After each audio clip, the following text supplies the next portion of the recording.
Excel में if और switch formula एक ही जैसे होते हैं और इसमें डिफरेंस कर पाना थोड़ा सा मुश्किल हो जाता है।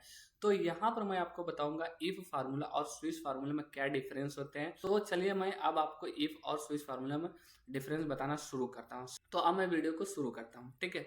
इक्वल के साथ यहाँ पर इफ फार्मूला लगाइएगा, यहाँ पर ध्यान में रखिएगा लॉजिकल टेस्ट। लॉजिकल टेस्ट में आप क्या करेगा, ये जो एमजीआर है ये अगर बराबर हो जाता है किसके, यहाँ पर एमजीआर के, ठीक है ना, यहाँ पर ध्यान में रखिएगा।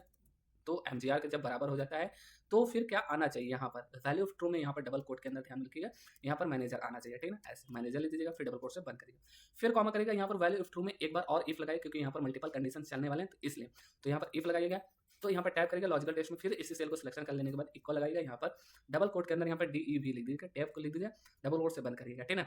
मतलब यहाँ पर ये हो रहा है कि अगर इस सेल में अगर डेवलपर हो जाए, ठीक है, अगर इस सेल में मैनेजर हो जाता है तो हमारा वही चीज लिख कर आना चाहिए जो हमने फुल फॉर्म लिखा है, ठीक है। तो यहाँ पर देखिए डेवलपर यहाँ पर हम लिख देना, ठीक है। डबल कोट से बन के यहाँ पर क्या होगा कि एचआर, तो यहाँ पर फिर से एक बार इफ लगा दूंगा, ठीक है, देखते रहिएगा। फिर अगर यहाँ पर ये जो सेल है बराबर हो जाता है किसके, एचआर के, तो यहाँ पर एचआर जब बराबर हो जाएंगे तो फिर क्या आना चाहिए, यहाँ पर ह्यूमन रिसोर्स आना चाहिए। तो यहाँ पर मैं ह्यूमन रिसोर्स लिख दे रहा हूँ, ठीक है।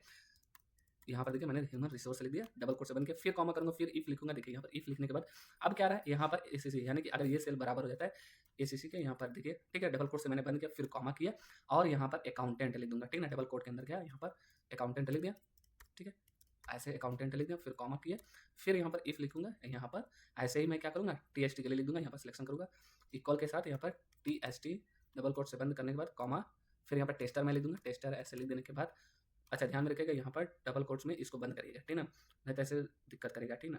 तो यहाँ पर मैं क्या कर रहा हूँ, इसको ऐसे डबल कोट से बंद कर देने के बाद फिर कॉमा करूंगा, यहाँ पर क्या होगा, टेस्टर हो जाएगा और यहाँ पर लास्ट में वैल्यू फॉल्स में यहाँ पर लिख दूंगा नॉट अप्लीकेबल, या फिर नॉट यहाँ पर कुछ भी लिख दूंगा, ठीक ना, अप्लीकेबल ऐसे लिख दिया और यहाँ पर अप्लीकेबल लिखना डबल कोट से बंद करने के बाद, और जैसे मैं एंटर करूँगा यहाँ पर देखिए सब आ जाएंगे।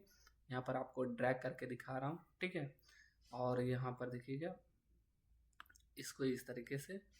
तो यहाँ पर देखिए इफ फार्मूला क्या होगा, बहुत ज़्यादा लेंदी हो गया और ये आपको थोड़ा सा डिफिकल्ट हो सकता है, लेकिन इसका मैंने भी शॉर्ट तरीका निकाला है। तो आप इसकी जगह पर इफ फार्मूला की जगह पर आप स्विच फार्मूला लगाएगा। यहाँ पर स्विच फार्मूला अब मैं लगा कर दिखाता हूँ कि कैसे आपको प्रयोग करना है, ठीक है ना।